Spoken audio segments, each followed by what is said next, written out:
Now we're going into the upper mid tier, and we are starting with a CFL Brethren's character. We're talking about Bowser Jr., and of course the Bowser Jr. I'm mentioning is Zap. Bowser Jr. has always had decent results, right? It was always a character that to me felt like an anomaly of results. But again, it's one of those characters, he's probably the just one of the characters that's just like, hey, this is a skill check. Do you know how to deal with all of 17 of my gimmicks? But they're pretty solid gimmicks, and they kind of rotate on each other. And then if you don't, he's going to kill you really fast because he has good damage output, right? He has good grab combos, especially super low percents. He has solid edge trapping. It's really hard. Like, honestly, one of the things that like I've realized was so good about this character is his disadvantage is one of the best in the game, low key. Like, not like a super elite disadvantage, but it's definitely like a super elite recovery. And so when you aren't just like offstage dying randomly, you evolve, in my opinion, from a mid tier, considering he also like forward smash 2-frames you, down tilt 2-frames you. Like, his projectiles are annoying even if they're not great.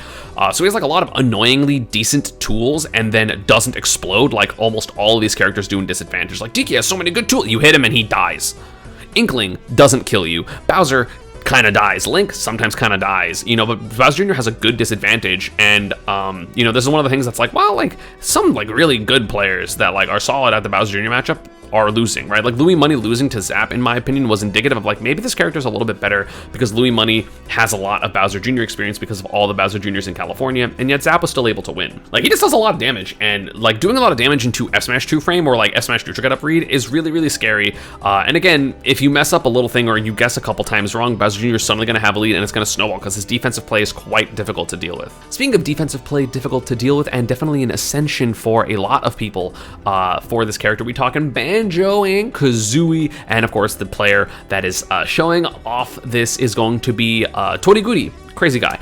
He's so good at this game, and it is insane to me that he is making this character work as consistently as he is. Of course, like, not necessarily making every top 8 at majors, but he's still top 8ing and doing well enough that I think he deserves to be up here, right? It's really hard to edge guard him. It's really hard to edge trap him. Wonder Wing, again, just being able to be like, hey, you're not ledge trap, or you're not trying to 2-frame me, you don't get to do that, I'm just gonna be back, is really, really nice, because so many characters are just like, I'm gonna hit you off stage, and then 45%, cool. That was fine, but Banjo doesn't have to deal with that. In fact, Banjo's the one that does it to characters. He has really good 2-framing, he has solid kill confirms because a lot of the Banjos have gotten better with like their Breagle Blaster confirms, whether it's Breagle Blaster side B, Breagle Blaster up tilt, forward air, back air. Obviously, Hwampi in the US also does well with this guy. I know Hwampi also plays Palu, but overall solid results for this character, and it's really hard to just ignore what the character's strengths are unless you have a character that has a really good matchup with him, which I think I do with my two characters. But at the same time, a lot of players and characters are struggling to deal with the camping and, you know, throwing an item toss down a disadvantage, and just the disadvantage in general is quite solid against a lot of characters, and then his advantage is strong and he can randomly kill you at 60. Sounds like a good character to me. And of course, gonna keep on theme with the characters that randomly kill you at 60, we have Incineroar. I do think Incineroar is still solid. Counter being frame 3 and giving you a bunch, like way more than a normal counter does, is very nice because it means your disadvantage is inherently going to be a bit better. His recovery, while exploitable, sometimes you die at 0, so it can be scary. And of course, when he gets you in the corner, he's terrifying. His aerials are very good, his reversals are very good, and then he side Bs, and then he nay-nays. A Alolan whip, a Alolan nay-nay. So he just does solid. He's solid damage. Again, he has some really bad matchups, right? Like Mario Incineroar is like unwinnable. Steve Incineroar seems very bad, but you know, there are so many viable characters in this game that you can't say, oh, you're just gonna run into these guys. Like, maybe you will in the top 8 when you're running into a Sonic player because it's Sonic and there's gonna be Sonics or Wrath or Ken or something in top 8. But at the same time, somehow Sonic versus Incineroar is not the worst matchup in the game. Again, like, Incineroar is just one of those characters that's just like, hey, do everything perfect or he's going to blow you up. And in my opinion, in this day and age, that's a character that has more weight than a lot of the characters. It's like, play perfect and I'll never get hit, unless it's been shown that those characters cannot get hit. Like, that's why I think like these type of characters, Bowser Jr., Banjo, and Sin, DK, are like rising, whereas in my opinion a character like Sheik is falling. Sheik still has a lot of good stuff, and that's why she's not on the list yet. But, you know, in my opinion, that kind of that shift has happened. This is still, in my opinion, one of the most underrated characters in the game. For some reason, there's like none in Japan, and the results currently are being held by Xavier, and we are talking about Wii Fit Trainer. I just don't, like, this is one of the characters that's like still kind of theory for me, but I don't see why this character is not doing better. You have mediocre out of shield options, admittedly, but you have like annoying camping, you have good ledge options, you have a decent recovery, you have decent edge guarding, you have one of the best single moves in the game in terms of deep breathing because it's just a buff, suddenly become God. The damage output of this character is insane. The killing for this character is quite good. I really think like the biggest issue is they don't have a good out of shield option, but they can just like parry F tilt or parry up tilt. Up tilt is also just so good, and like you get like parry up tilt into up air. The advantage for this character is terrifying, and then you have an invincible up smash that's super fast for no reason. Not personally my bias, because Pikachu Wii Fit is like unplayable matchup. It's one of the 2 matchups that's like this is really bad, which is Pikachu and Game & Watch. But like I don't see why this character's not doing better. I genuinely don't get it. I don't understand. Like it must be player diff, even though Xavier is really good, and I think got like 2nd at a regional recently in NorCal, like only losing to Louis Money, who just got 3rd at Dome Park, which is pretty good. Like it's a pretty good person to lose to. Up next is a character that's basically a one-man army in terms of, you know, major results, but there's a couple more creeping along. We're talking about Mii Gunner. The main Mii Gunner, of course, Capitancito, very strong, very good wins, very consistent player. He doesn't go to a ton, but he's still very good when he goes. He's got like top 8 at level up expo, I'm pretty sure. He still does well versus Sonics. I think he won the tournament in Puerto Rico recently, but at the same time, Lammers from SoCal is pretty good, kind of like not runs the region, but is like top 5 in the region now, kind of like out of nowhere. I do think this character is overall quite good, has some decent matchups in top tier. Again, decent matchup versus Sonic, decent matchup versus Peach, decent matchup versus, I know there was one more that I forget what it was. Oh yeah, the other character is Snake. So like has decent matchups in the top tier. You can always kind of come back because this character's ledge trapping is really strong. I think the biggest issue with this character is they don't really kill unless you're getting hit by like up tilt or up smash or back air or down smash, which means you're not really struggling to kill. That was a joke, by the way.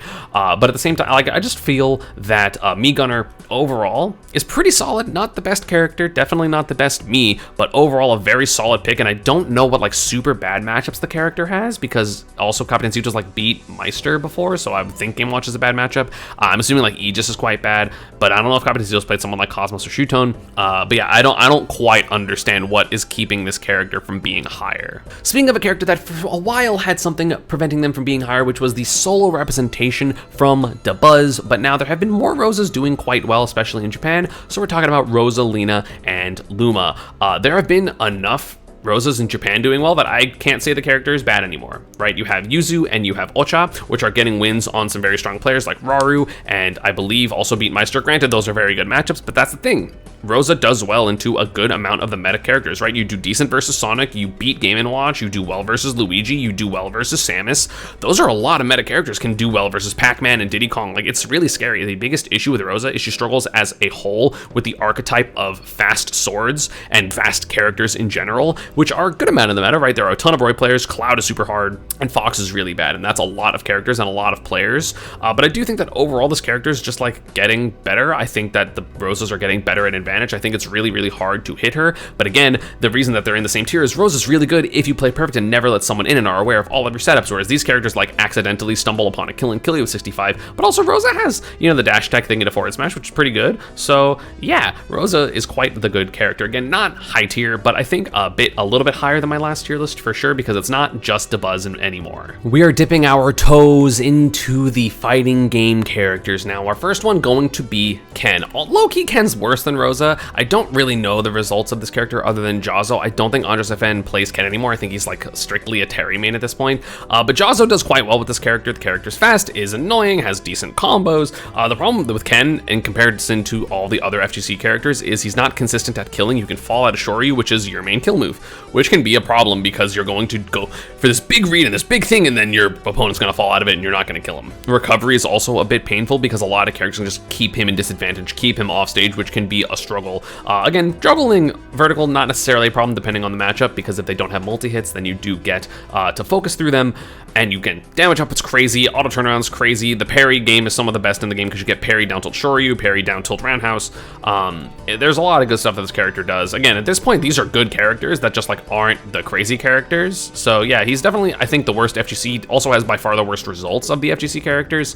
But he's still solid, right? This is still like a scary pick. Speaking of characters that do a lot of damage and are a bit more niche, we are going with Metaknight. We have obviously seen a bit more of Metaknight as we have MK Leo playing the character, But, you know, there have always been good Meta Knights, right? You have Sho from NorCal or New York, I forget which one he lives in at the moment. You had Abadongo before, you had Matara's Meta Knight. Like, there have always been a couple decent Meta Knights.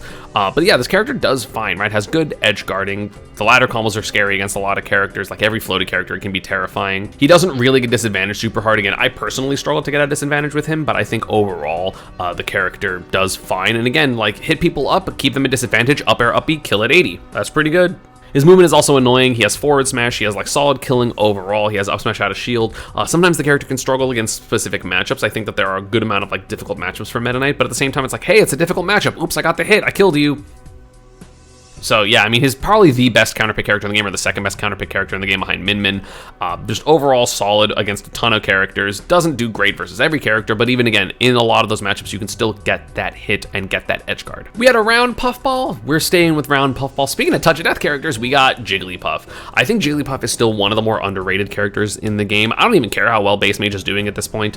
I think it's fine, but this character is just terrifying. Has, you know, top 3 edge guarding at worst in the game, in my opinion. Has very solid damage on stage. You have a bunch of rest confirms. The Puffs learned that you can do rising up air rest if you get the specifically good hitboxes with rest, which is terrifying. That's really scary. Obviously, the main flaw of this character is they are very light, but like, you're killing people at such a ridiculous percent that yes, in certain matchups it can be very hard, right? Like, good luck fighting Spargo if you play a Puff and you're any single person in the game, but like, there are enough matchups that Puff does fine enough at that it doesn't really matter, and you can always make a comeback because you got an edge guard or you got a rest. This character is never out of the game ever, and we've seen that with Base Mage getting top 8 of battle. Let me see, I forget who they were playing, but they got like 2 edge guards when they were down like 3 stocks to 1. So Base Mage, really good player.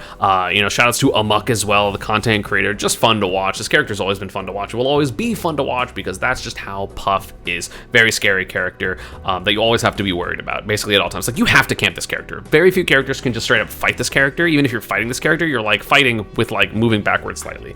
So yeah, it's really scary. How are Ice Climbers not on here yet? Once again, this has got predicted immediately. This is Ice Climbers. They're up here. Again, they are a character that has some very polarizing matchups, quite bad matchups like Snake and Pac-Man and the Belmonts, and Steve is really bad. There are a couple of characters that are bad otherwise, but those are the main ones that Min Min is also very bad. But at the same time, they beat a lot of meta characters, right? They like do well versus Game & Watch. They do well versus Fox and Brawler, even though in my opinion Brawler wins that, but that's okay. Does well versus like a good amount of the meta. If you are a close quarter combat character, Ice Climbers is scary. They do so much damage. Their grab is very threatening. They have a bunch of setups. They have a bunch of shield break stuff. There's just so many intricacies of this character, which I understand a lot of them personally, but that doesn't mean the character isn't good, right? Obviously, you can get neutered with this character if Nana dies, but at the same time, Sopo is fine. You have decent edge guarding. You have really good 2 frames. This character just has setups on setups on setups on setups, and it is very, very difficult to just be super confident versus the character, because if they have a setup or a thing that you don't understand, then suddenly your entire game plan is going to shift, which can be very, very threatening. Big D has done so well this year, and I feel like Futari no Kimoami has overall been doing very well. I think there was also Sin's Ices that I covered recently, just doing a couple of little different things, and suddenly the matchup becomes drastically different, and the counterplay that you have to do is really scary. But yeah, I think, like, obviously has some very good matchups, has some very bad matchups, so that's why they're here, because they can win any matchup, but like, it's hard. This character continues to slide down my tier list as the best player. This character no longer really plays him, and we are talking about one of the best players in the world, MKLeo. We're talking Byleth. This character just continues to get a little bit worse in my opinion. I think this is more like the correct position for Byleth. Yes, again, at this point, Byleth can win. You're going to see Byleth's cheese games with up B and back air, and, you know, downers and shield breaks. This character still has a lot of good stuff. So many characters in this tier have really good stuff. But in my opinion, character's too slow. Character has too bad of a disadvantage. It's not good enough to, like, the ledge play isn't good enough. The disadvantage of this character isn't good enough, and the combos of this character aren't good enough. You have some stuff, right? You have like something into like, you know, landing up air into up B, whatever, and that's kind of it. So if you stay center in those, you're not gonna die. And this character has like kill stuff, but at the same time, a lot of it relies on not knowing how to deal with Nair effectively, and, you know, getting shield breaks. Like, even when Leo was doing well, right, like when he was winning everything with Byleth, he was getting like multiple shield breaks a set, or like the craziest confirms that like almost shouldn't work. Like, people didn't know how to DI correct, because now people like DI down and away or down and in, which can be quite difficult. I do think that Byleth has some decent matchups, right? Obviously, I think does pretty well versus Roy, because you just get to edgeguard that character for free. The edgeguarding of the character when you have the ability to run off stage and get an uppie is very scary. But yeah, Byleth can be terrifying, but I just think is a little too slow and a little too for being higher in this meta. And again, the best player of the character genuinely not believing in them as a character can be rough. Kind of the opposite of a slow sword character is a fast CQC character that has actually pretty decent results that I feel like people are sleeping on because it's not fatality anymore. We're talking about Captain Falcon. Jogibu and Karaage from Japan are very strong and very good and have very good results. Game & Watch does struggle with a couple matchups, very specifically Steve and Game & Watch in my opinion are quite rough, but this character blows people up, right? The close quarter combat of this character, the CQC, is quite strong. The combos is crazy. Good out of shield options because you have footstool down B, you also have up B. The recovery is not as bad as people think.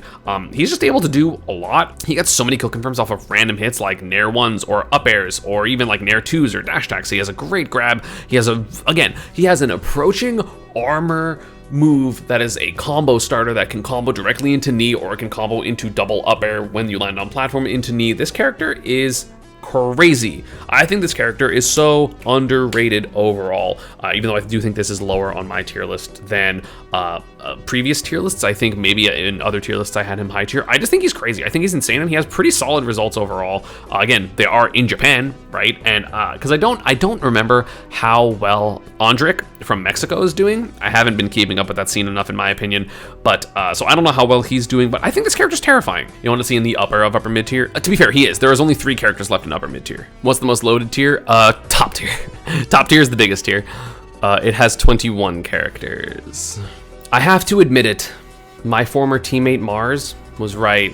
Zero Suit sucks. Zero Suit is next in my opinion. It is very funny. She has such a good matchup with literally 2 of the best characters in the game, with Steve and Game & Watch, and she does so poorly versus so many other characters. It is ridiculous. This character does not do damage. This character cannot effectively ledge trap. This character can't effectively keep people in the air because it is too much of a commitment to jump and get up airs. It's actually insanely difficult to be consistent with this character, and with the matchups that Zero Suit wins, it's because she can just run away, and it is very difficult. I also think she does well versus Snake. So like I don't have Snake in top 5, but 3 of the top 5 in most people's lists, Zero Suit is fine versus, and like Rob is always a matchup that is like weirdly contested, but I don't know how well it is.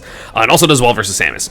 So like Zero Suit has some like weirdly good matchups, but when she does well in matchups, it's because she just doesn't get hit, and then is slowly chipping you with 8 to 12 to 14%, and then the top tiers are being like, oh, I accidentally dealt 75, and then I got you off stage, time to ledge trap. But Zero Suit's ledge trapping is bad, right? Like Zero Suit's ledge trapping relies purely on reads. There is no reaction ledge trapping with this character because you don't have a good enough move to cover ledge jump ever. It is just a guess with back air. Like there are it is scary to be on ledge because if they are right, they're gonna down smash you and kill you, but they're not getting those reads that is, you know, suddenly, oh, you're just screwed. And again, like up air doesn't do enough damage that it is super threatening as Zero Suit. Again, her disadvantage is one of the better ones in the game, so she's not taking a ton of damage, but just relatively, she's going to be overall taking so much more damage than most of her opponents. Again, is upper mid tier because she's super fast and annoying, and like can edge guard sometimes certain characters, but like this character's a struggle, man. Like every time I watch Mars recently, even when he's winning, right? Like he had his crazy SmashCon run. He's hard outplaying people so consistently. Granted, Zero Suit, again, good matchups because he was Samus and Steve and Game & Watch, which is a pretty good bracket for Zero Suit. But like the thing is, I feel like Zero Suit has become a character that you need a good bracket to succeed with, which is why Mars is a very up and down player. It's not because like, oh, Mars is bad, and like sometimes he's bad and sometimes he's good. It's like, no, you just lose to characters like Fox and Aegis and so many characters that just jump at you and are superior, like Sonic and Palu, and like there are so many characters that Zero Suit just struggles with so hard. And then it's like, oh, but also short characters and also characters that can edge. Like there's so many matchups that are just so annoying for Zero Suit. I don't think there's any top player that thinks Zero Suit is better than Samus at this point, and if they are delusional or play Snake. Like I've thought Samus is better than Zero Suit since like 2021. From a character that does no damage to a character that does a surprising amount of damage randomly, but is just, again, something's just missing with this character, and I still don't exactly know what it is. It is Young Link. Something's going wrong with this character. I don't know if it's the ability to kill. I don't know if it's, you know, the Z-drops aren't as good. I don't know what it is, but Young Link, for some reason, has all the tools to be one of the best characters in the game, and then isn't. And I don't know why. I genuinely don't understand why the Young Link players aren't winning everything. I don't know what matchups are super bad. I don't understand what is wrong with this character that they aren't just winning everything. Not winning everything, but like, you know, doing crazy well. Like the youngling players like get upsets here and there. You know, Suinoko does well, and then I forget Lemon A, I think is a youngling from Japan who does like decent and he'll get like an upset. But like they're not top 8ing. I don't know why. I genuinely don't understand why. Like I don't get the character because I feel like his disadvantage is fine because he can just pull a bomb and then throw it down and then drift behind it. Maybe it's his recovery. I don't know. Again, I'm trying to remove my Pika bias because I personally edgeguard the character, but I know that that's not just like every character. So I don't get it. I really don't understand. This character, again, is one of the characters that gets, you know, lowered from, yeah, they aren't doing it yet, so I'm not just going to say, in theory, all these things are really good about them. So Young is here because, in theory, he should be broken, and then they're not. Like, I don't know if he's too complex or not simple enough, or I don't know what it is, but Young Link is down here. And this is going to piss a lot of people off. I am someone that does not believe in this character overall. I do think she's very overrated, has a lot of good stuff, but is overrated. Chat, who do you think it is? No, not Aegis. No, not Peach. Y'all are crazy. Those characters are broken. What do you mean? We are talking about Sheik. Sheik is one of those characters that is theory super broken, but you have to be so on point when you play this character because she is a light, frail character that puts her body in your face, kind of like Zerasun in that regard, except Zerasun has Zare, but you have Needles as Sheik. I think that Sheik is very difficult of a character to play. I think that she struggles versus a lot of the meta because a lot of the meta is just, hey, I'm just going to throw this giant move out. Right? Again, I'm not going to say Sheik struggles to do damage and get kills because she doesn't necessarily, because you have things like Raindrop, you have crazy combos, you have footstool downers and stuff. Like there are so many tools that Sheik has, but hit them every time. It's not happening yet. Again, I would love to be proven wrong. I would love to see that Sheik is great because I love watching this character. I think she's super fun to watch overall, but the best Sheik right now, WebJP, is doing fine. Again, not as an insult, right? Like he's a perfectly good player. He's very strong, but they're not doing enough, and the Sheiks in Japan aren't doing enough, and Mr. R, I don't know how often he goes to tournaments or plays Sheik anymore because I don't know, he just decides to go Chrom. I just think this character doesn't have the results and doesn't have the matchup spread overall. Like, again, does well versus, like, Roy versus Fox, maybe. But, like, so many of these characters are just like, oh, I got you on the ledge and then I killed you. And, like, the problem with Sheik is she doesn't win by traditional advantage states in Smash Ultimate. Specifically, she's not juggling you forever. She's not ledge trapping and killing you. The only way to get a kill off of a ledge trap with Sheik is, like, Nair bouncing fish. So just don't neutral get up, and you're probably going to be fine. And Sheik's not a juggling character because up air doesn't work that way, right? She's not just gonna be like, okay, Cthulhu, you took 60. Because also, like, each individual move doesn't necessarily do a lot of damage. So she's not good at slowly racking up damage like that. She gets like 50 off her combo, and then like 25 off another combo, and then if you just like if you avoid the kill setup, she doesn't have raw kill moves, especially if you are ready for like needles to bouncing fish and stuff like that. And that's the main issue, is Sheik doesn't have if Sheik's back air was as strong as melee Sheik back air, she would be top 3. Easy, but she's a light character that has to put herself in bad situations to get kills, or she's gonna time you out forever. But again, timeouts are really scary. Coming from someone that, you know, plays a light character, timing someone out when you're a light character is very scary because you slowly are racking up damage as people overextend into you. You get them at 150 and you're at 60, and then you die with 12 seconds left because you got 2-framed, because you tried to close out the game before because you thought they would go for a weird edge guard, and then you got Sonic forward smash. Sorry. Like, Sheik is one of the most susceptible characters to that. So yeah, upper mid tier. And yeah, that's going to be about it for this one. I hope you all enjoyed. What do you think of Sheik being bad and Zerasu being bad and Youngling being bad? Those are characters I don't normally put down here, so that's very different. As always, social media and Stride. Nope, not Stride. Enjoyed. As always, social media and partner stuff is down below. Let me know what you disagree with in the comments down below and who you expect to be the first character of the next tier. I would appreciate it, and I'll see you all next time. Peace.